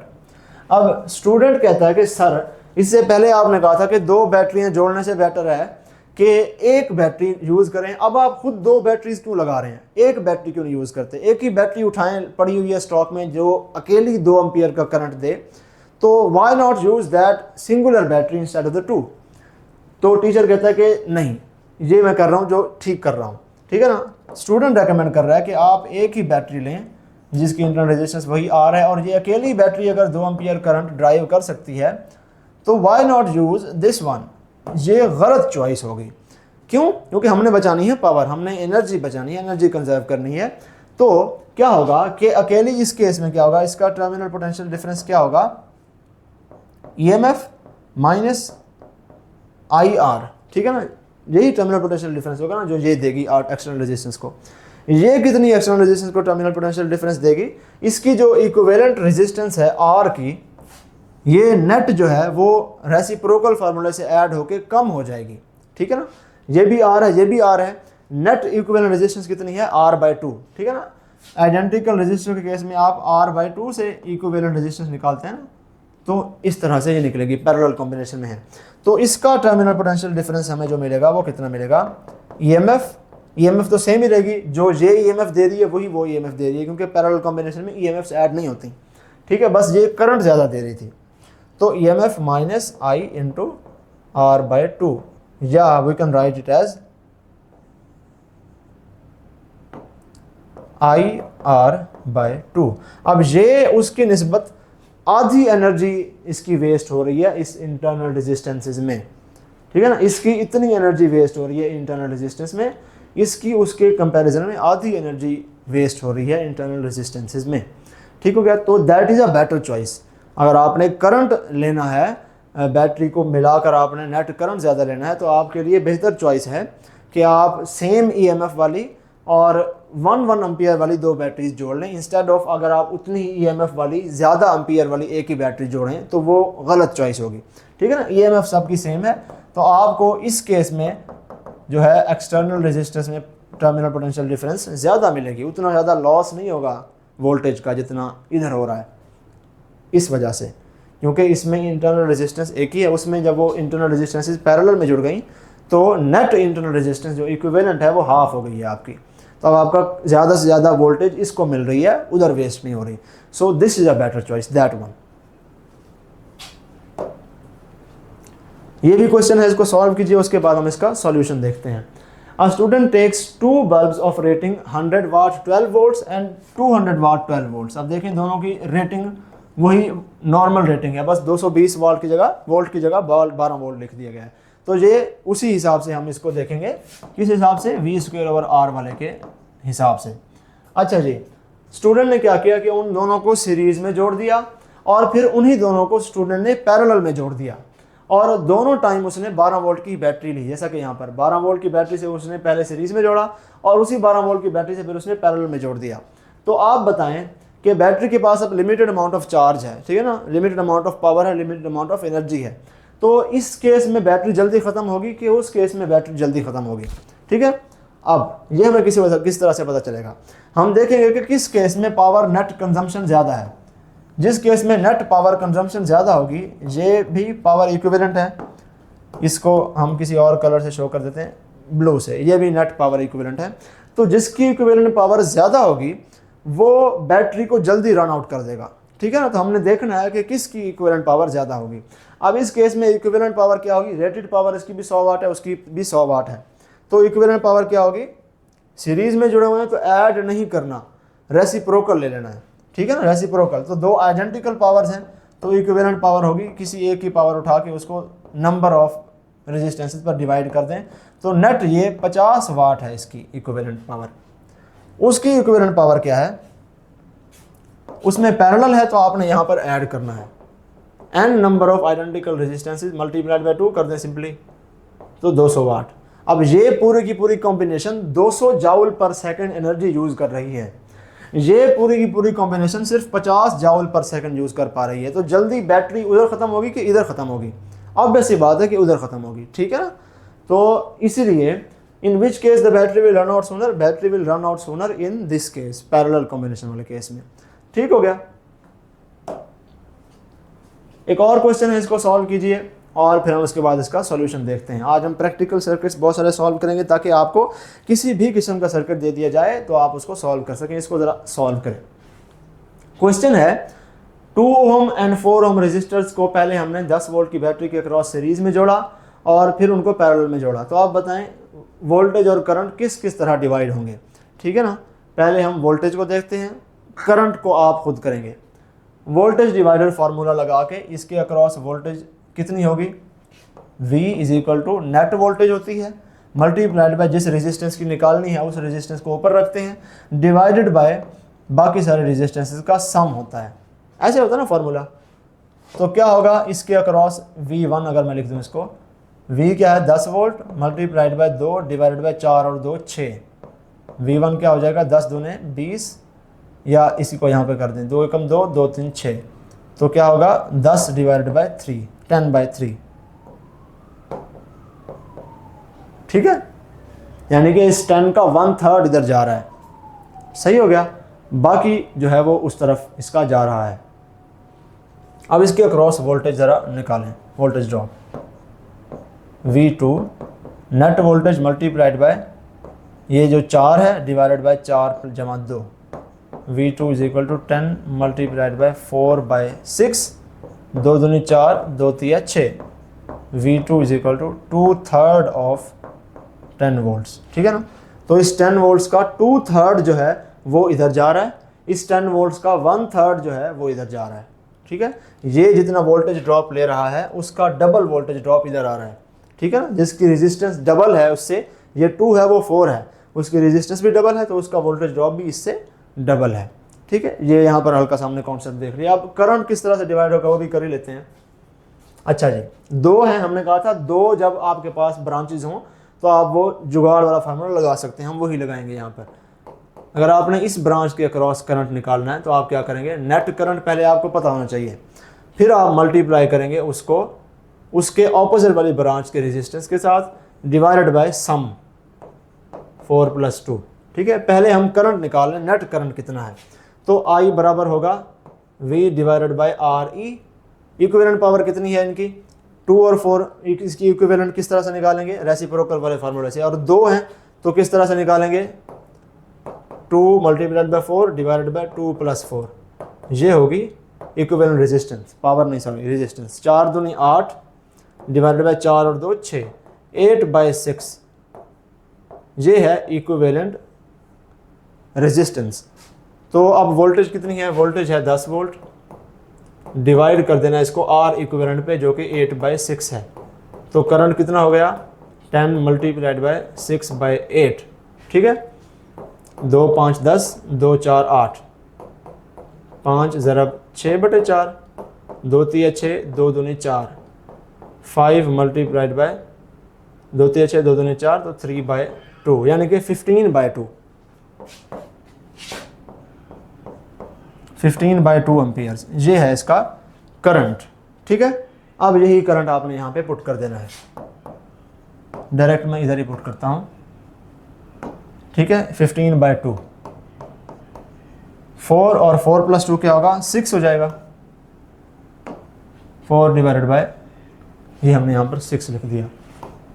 2 2s are 4, 2 3s are 6, तो I1 क्या हो गया, 15/3 एम्पियर्स। ये 15/3 एम्पियर्स करंट है इसका। ठीक है ना, वैल्यू हमने 4 लगाई थी इस वाले की, उसकी ऑपोजिट ब्रांच वाले की वैल्यू लगानी होती है। अब दूसरी ब्रांच का करंट मालूम करें तो वो क्या होगा, नेट करंट क्या है 15, नेट करंट लिख देना है 15/2 सॉरी। ठीक है, मल्टीप्लाइड बाय इस ब्रांच का करंट निकाल लें तो इसकी ऑपोजिट वाली ब्रांच को रेजिस्टेंस ऊपर रखेंगे, divided by sum of the 2 branches, 4 + 2 6। ठीक है, 2 से 2 कैंसिल हो जाएगा, तो I2 = 15/6 एम्पियर्स।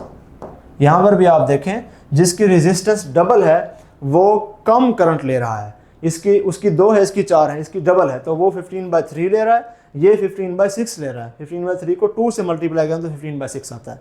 जिसकी रेजिस्टेंस हाफ है तो वो इसकी निस्बत हाफ करंट ले रहा है। ठीक है ना, ये भी हमने इससे हमने प्रूव कर लिया कि हाँ हमारा जो फॉर्मूला है वो ठीक काम कर रहा है। ठीक है, आगे चलें। कुछ कॉम्प्लेक्स सर्किट्स, अब तक हमने कुछ बेसिक से सर्किट्स पढ़े हैं, अब इससे थोड़ा सा मजीद कॉम्प्लेक्स हम जाते हैं। Find the potential difference between A and B. अगर आपको याद हो तो कल हमने व्हीटस्टोन ब्रिज पढ़ा था और हमने कहा था कि पॉइंट्स ए और पॉइंट्स बी के बीच में जो पोटेंशियल डिफरेंस होता है वो मालूम करने के लिए आपको सबसे पहले इस किस्म के क्वेश्चंस में देखना चाहिए कि आया वो व्हीटस्टोन ब्रिज है कि नहीं है। अगर वो व्हीटस्टोन ब्रिज है, कल भी हमने इस किस्म का एक क्वेश्चन सॉल्व किया था, तो फिर आप अंडरस्टूड कर लें कि इन दोनों पॉइंट्स के बीच में जो पोटेंशियल डिफरेंस है वो 0 होगा। ठीक है, व्हीटस्टोन ब्रिज अंदाज़ा लगाने का किस तरह से आपको पता लगेगा कि व्हीटस्टोन ब्रिज है कि नहीं है, आप इन दोनों रेजिस्टेंसेस का रेशो लें और इन दोनों रेजिस्टेंसेस का रेशो लें। यह क्वेश्चन मैंने दिया था लास्ट टाइम टेस्ट में और बहुत सारे बच्चों ने इसका 0 ही लगाया था, क्योंकि उन्होंने मेरे मुंह से सुना हुआ था कि पहले चेक करना है व्हीटस्टोन ब्रिज है कि नहीं है, तो उन्होंने चेक किया लेकिन चेक ठीक नहीं किया। तो हमने कहा था कि व्हीटस्टोन ब्रिज में क्या होता है कि R1 डिवाइडेड बाय R2 बराबर होता है R3 डिवाइडेड बाय R4, यानी कि इन दोनों का रेशो इन दोनों के रेशो के बराबर होना चाहिए। ठीक है ना, तो क्या है 1/3 है और उधर है 3/1। ठीक है ना, ये रेशो बराबर नहीं है। जल्दी में जब बच्चों ने सॉल्व किया तो उन्होंने कहा कि ठीक है 1 3 3 1, ठीक है रेशो सेम ही है, व्हीटस्टोन ब्रिज है, इसको सॉल्व ही ना करो। तो ऐसा नहीं होता, कभी कभार आपको कंफ्यूज करने के लिए इस तरह से भी मैं दे सकता हूँ, थोड़ा सा सोच समझ के कीजिएगा क्वेश्चंस को, असाइनमेंट वालों को गौर से। तो ये व्हीटस्टोन ब्रिज नहीं है, इसमें आपको सॉल्व करना है। कल हमने कहा था कि हम एक क्वेश्चन इस किस्म का सॉल्व करेंगे जिसमें वो व्हीटस्टोन ब्रिज नहीं होगा और फिर आपको उसको सॉल्व करना पड़ेगा। तो आज वही हमारी क्वेश्चन हमारा आ गया।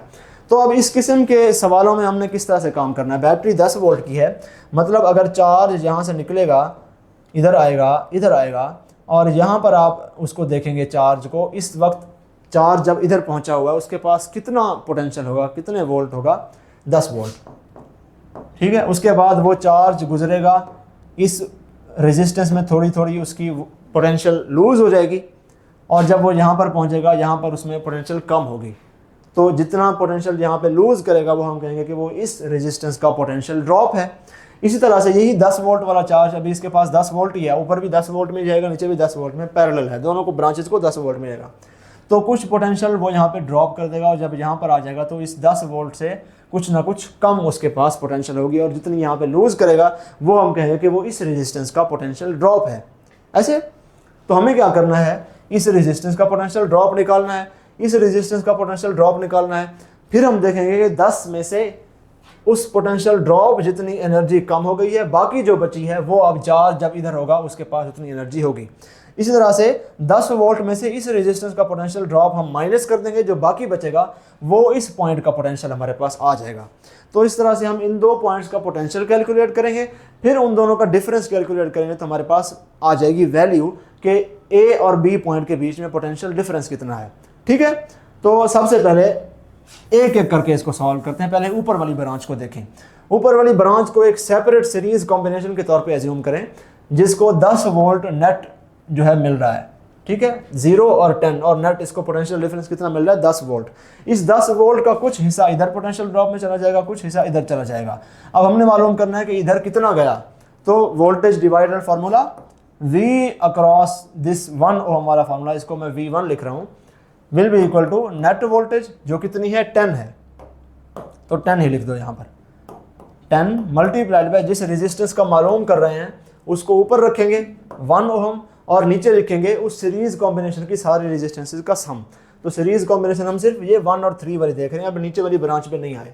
तो यहाँ पर 1 + 3 4 आ जाएगा। तो V1 कितना हुआ, 10/4। 10/4 कितना होता है, 4 दूने 8, तो ये 2.5 होगा, ठीक है। इसका मतलब है कि यहाँ से यहाँ जाने तक वोल्टेज ड्रॉप कितना हो गया, 2.5 वोल्ट, ठीक है। और मज़ीद बाकी आगे जाएगा तो यहाँ तक पहुँचने तक 0 वोल्ट हो जाएगा, तो बाकी 7.5 वोल्ट उधर ड्रॉप हुआ है, ठीक है। अब इसका हम मालूम करना चाह रहे हैं। इसका किस तरह से मालूम करेंगे, अगेन वही, इसको मैं V2 से रिप्रेजेंट कर रहा हूँ। नेट वोल्टेज इस सीरीज कॉम्बिनेशन को भी कितनी मिल रही है, 10 वोल्ट ही मिल रही है। मल्टीप्लाई करेंगे, जिसका मालूम करना है उसको ऊपर रखेंगे, नीचे उस ब्रांच के सारे रेजिस्टेंस का सम 4 लिख देंगे। 3/4 ऑफ 10 कितना आता है, 7.5 आता है, ये 7.5 वोल्ट आ गया। अब ये इसका पोटेंशियल ड्रॉप है, यहाँ से यहाँ तक जाने तक 7.5 वोल्ट ड्रॉप हो जाता है। आया था तो 10 था, 7.5 यहाँ पे गिर गया, बाकी 2.5 इधर लूज़ करेगा, तो जब तक यहाँ तक पहुँचेगा फिर उसकी वोल्टेज सारी की सारी ख़त्म हो जाएगी, ठीक हो गया। अब हमने मालूम करना है इधर कितना पोटेंशियल है, इधर कितना पोटेंशियल है, ठीक है।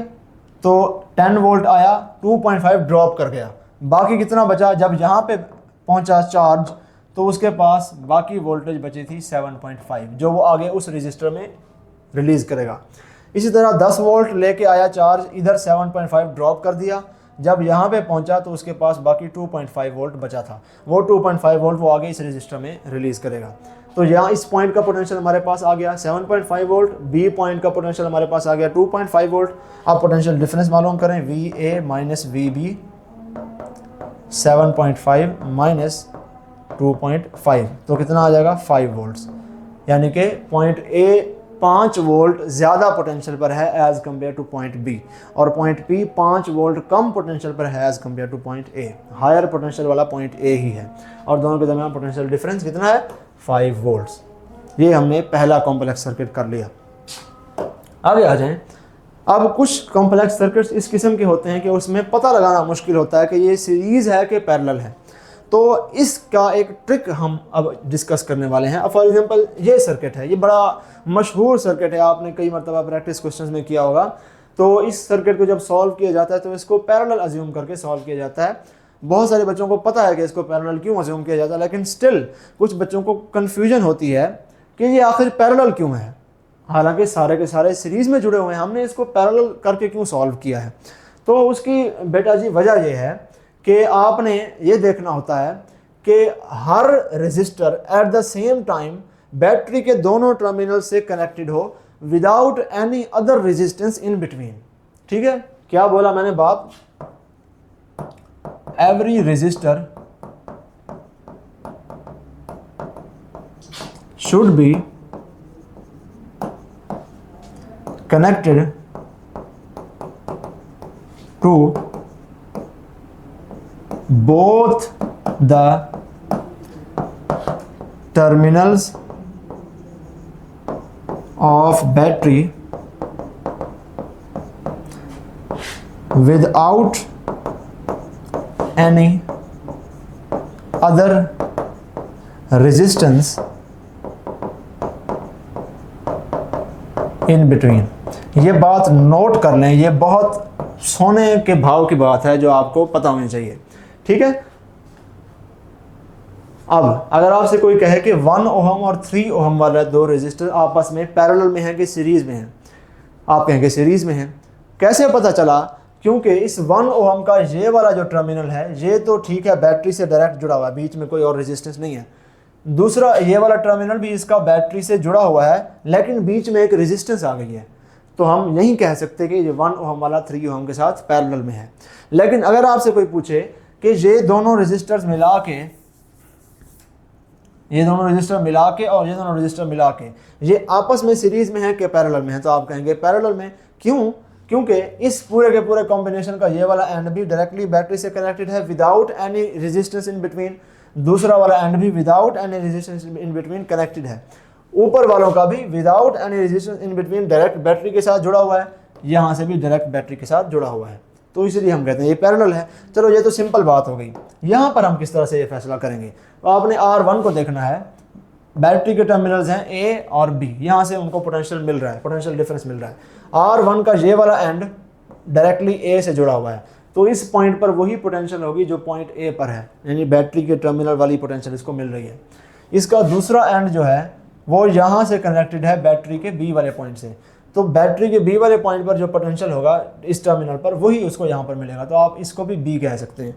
तो eight the same time without any other resistance in between, इसको डायरेक्टली बैटरी के दोनों टर्मिनल्स के साथ कॉन्टैक्ट है।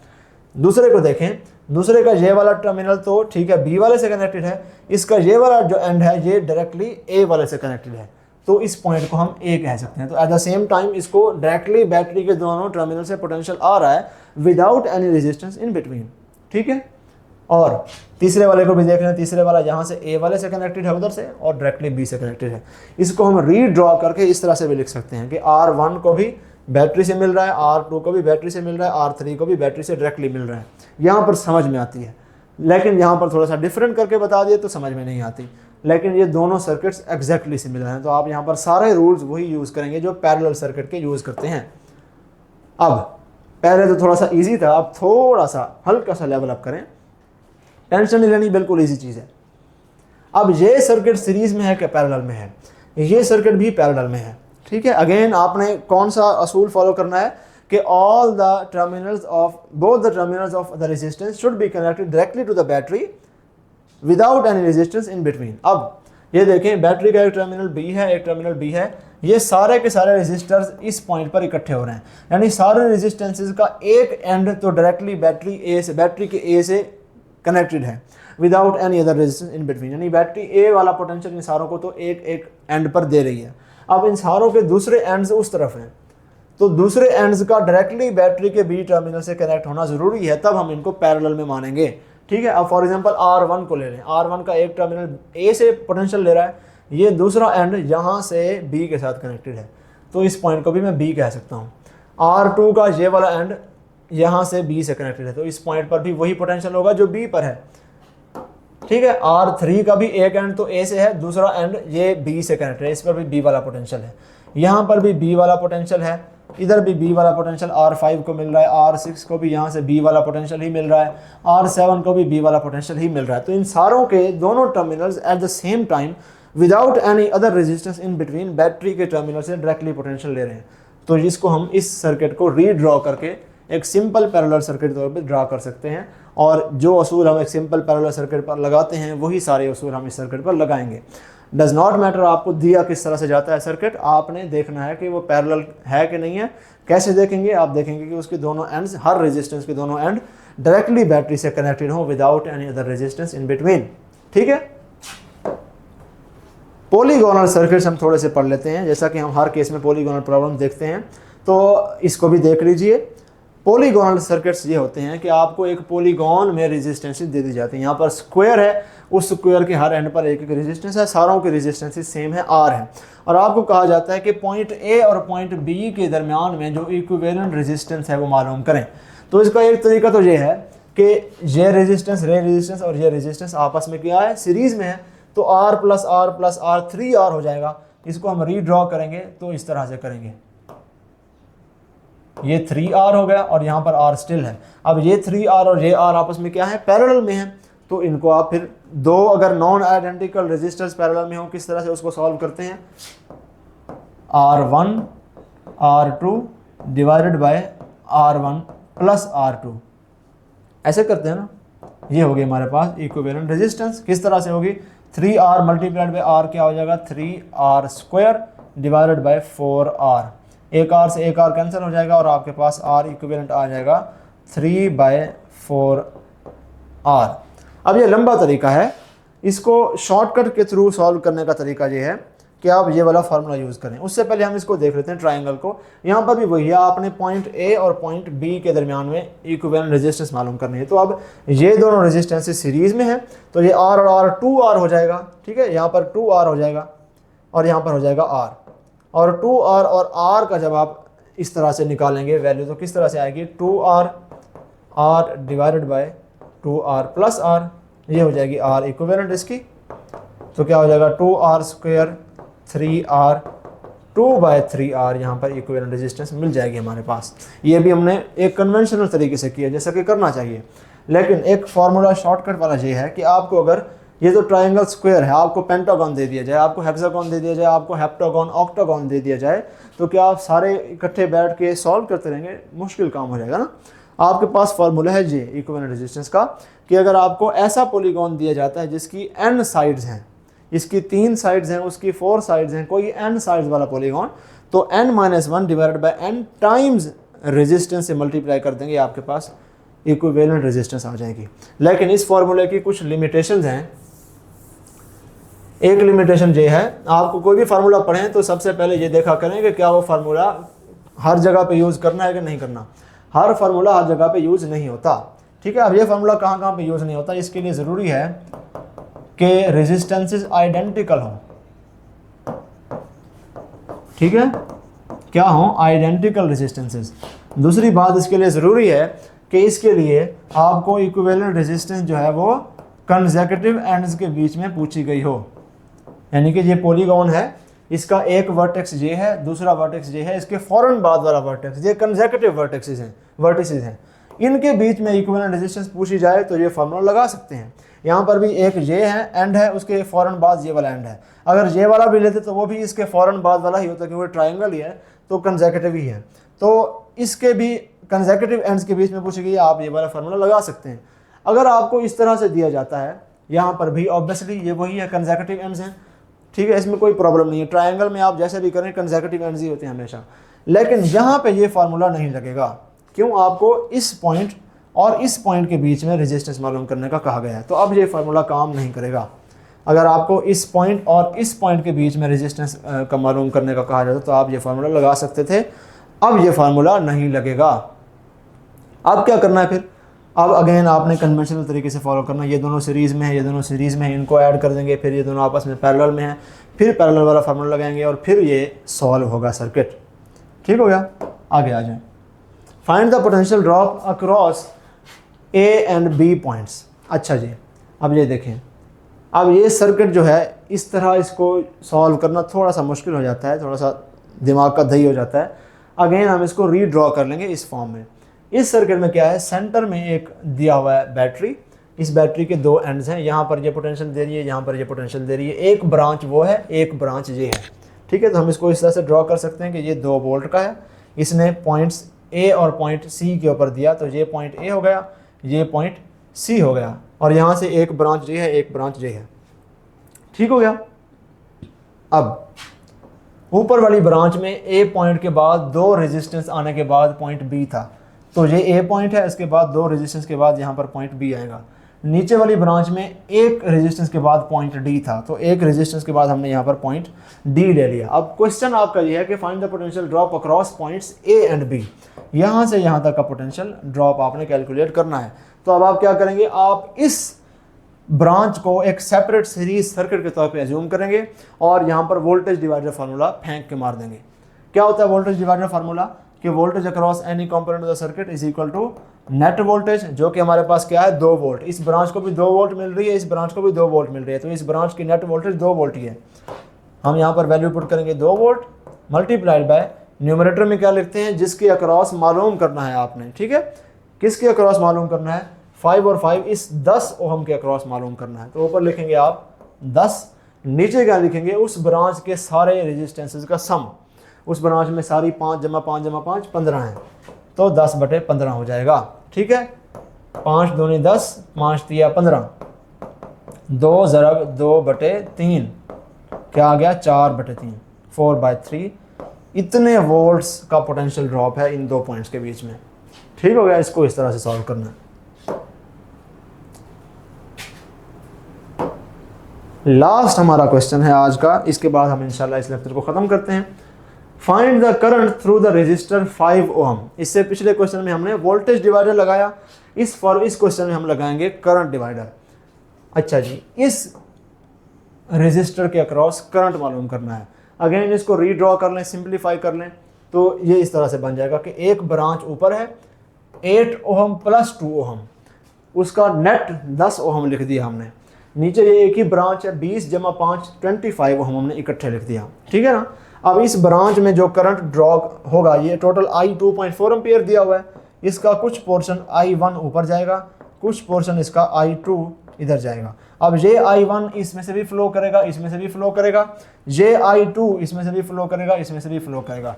तो अगर हमें पूछा गया है कि इस रेजिस्टर के अक्रॉस कितना करंट फ्लो करेगा, तो हम सिंपली इस नीचे वाली ब्रांच का ही करंट मालूम कर लें तो हमें इजीली कैलकुलेट हो सकता है कि इस 5 ओम के अक्रॉस कितना करंट होगा।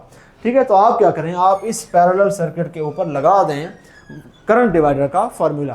करंट डिवाइडर का फार्मूला क्या होता है, दो रेजिस्टेंसेस के लिए, तो वो जो जुगाड़ वाला फार्मूला था वही यूज हम कर सकते हैं यहाँ पे। ठीक है ना। Current across any component of the circuit, अगर दो ब्रांचेज हैं तब टोटल करंट मल्टीप्लाइड बाय जिस ब्रांच का कैलकुलेट करना है उसके अलावा दूसरी ब्रांच का रखेंगे ऊपर, जैसा कि हमने पहले बात की। डिनोमिनेटर में सम ऑफ ऑल द रेजिस्टेंसेस, 25 जमा 10 क्या आता है 35, 10/35 multiplied by total current. Total current कितना है, जे आई नॉट, मैं इसको लिख दूँ चलो डिफरेंशिएट करने के लिए। टोटल करंट है 2.4, इसको मल्टीप्लाई करते हैं 10/35 से। 2.4 मल्टीप्लाइड बाय 10 क्या आता है 24 आ जाता है, तो मैं इसको लिख सकता हूँ 24 डिवाइडेड बाय 35। ठीक है। अब इसको आप जो है ऐसा ही रहने दें या इसको सिंप्लीफाई करें तो आपकी मर्ज़ी, या पॉइंट्स में अगर डेसिमल में लिखना है तो इसको आपको डिवाइड करना पड़ेगा। खैर फार्मूला हमने इस तरह से इसको यूज़ करना है। So this is all about today. कल हम इंशाल्लाह अपना नेक्स्ट चैप्टर स्टार्ट करेंगे which will be most probably electromagnetism, और उसको हम इंशाल्लाह कवर करेंगे। करंट इलेक्ट्रिसिटी में हमने जितने भी कॉन्सेप्ट्स पढ़े, these are almost 100% of every question that is asked from you in MD-CAT exam, और कोई भी क्वेश्चन आपको इन कॉन्सेप्ट से बाहर नहीं आएगा। हमने थोड़ा सा इजाफी ही पढ़ा है, इससे रिलेटिवली आपको सिंपलर सर्किट्स ही दिए जाएंगे। इस लेवल के अगर आपको सर्किट्स भी दिए जाएँ तो हमने वो सारे असूल पढ़ लिए हैं जो इस किस्म के कॉम्प्लेक्स सर्किट्स को सॉल्व करने में यूज़ होते हैं। So thank you so much. Allah हाफिज़। अल्लाह आपको कामयाब करें, मेहनत कीजिए, हंसते रहिए, मुस्कुराते रहिए और पढ़ते रहिए। अल्लाह हाफिज़।